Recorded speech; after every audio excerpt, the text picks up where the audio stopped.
with government, you can't really expect too much from them. Me myself, I'd like to see a lot more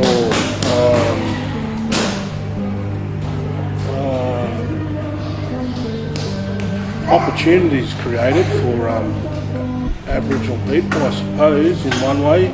Also, I'd like to see the economics of Australia be a bit more realistic in terms of petrol prices, housing prices, the interest rates, all those type of things which affects everybody, not Aboriginal people, but I think, things like that should be worked out, I definitely, since the 1980s, the 1980s was a trying time for Aboriginal people, and I've seen within our schools and just on the street that Australia is accepting a multicultural type of society, and Aboriginal people are being accepted in the other, different fields of work and that. I think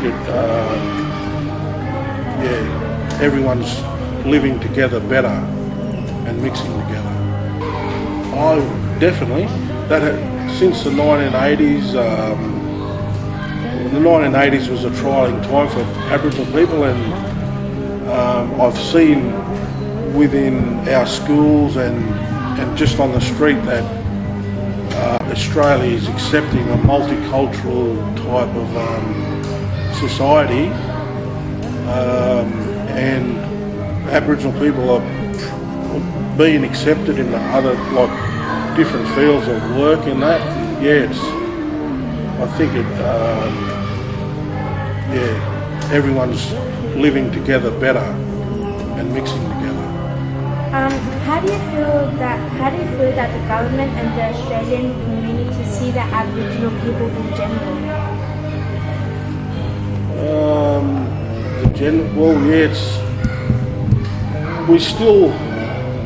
We are still at the bottom of the racist pile. You know what I mean? And we've always been seen as the bottom of that racism pile. But on the same token, it has become trendy to be an Aboriginal person, and a lot of people have actually come out of the closet and are saying that they're Aboriginal, even though they lived as non-Aboriginal people. They've come out of the closet and said, yes, we're Aboriginal, and I think they've got a myth that Aboriginal people have got special benefits, and in some ways we do, but every benefit that we've got, there's always something equal in the same department that justifies why Aboriginal people. I've got this so-called more benefits, so we do have Aboriginal departments and that, but with the benefits, it's not a lot of difference to the non-Aboriginal people, and that's all nationalities. So but one thing, there's no Aboriginal bank. There's a Bank of India, Bank of New Zealand. There's no Aboriginal clubs or pubs.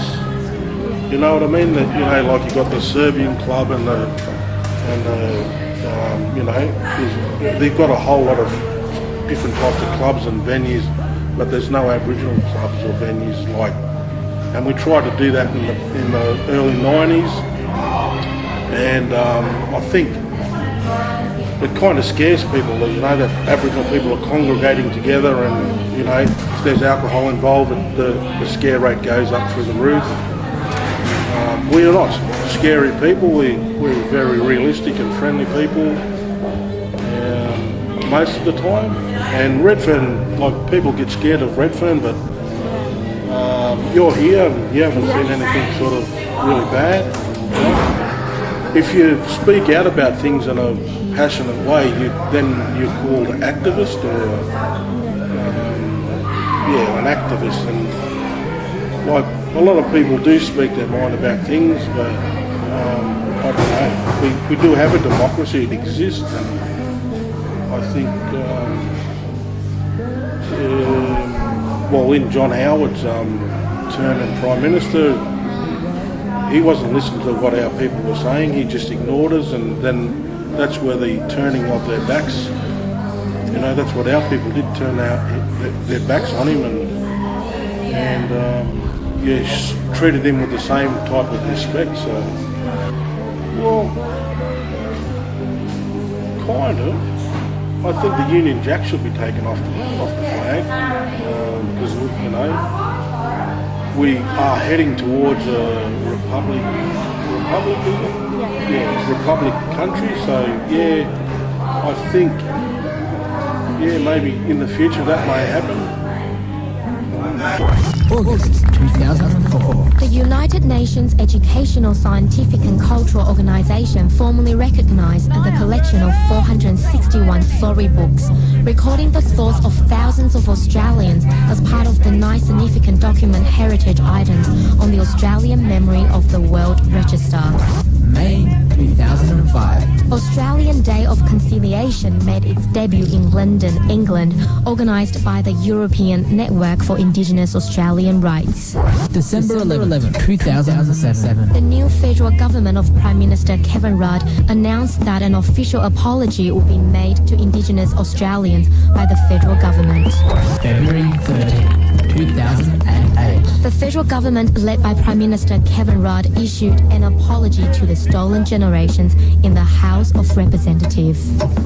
Yeah, I did want to go to Canberra that day, and I wanted to go, but at the time I was in Weewar, a little country town up towards Narrabri, Moree, and I was there nursing my grandson. He was only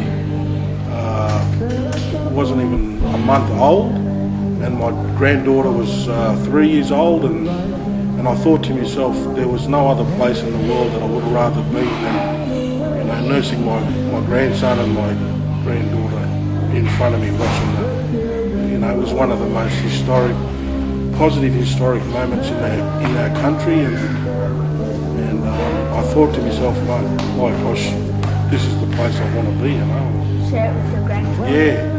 My grandkids didn't understand what was going on, but it was very, for me and my daughter, we were so proud that I was there with them to watch it. It was sad, everyone had a tear, and it was good.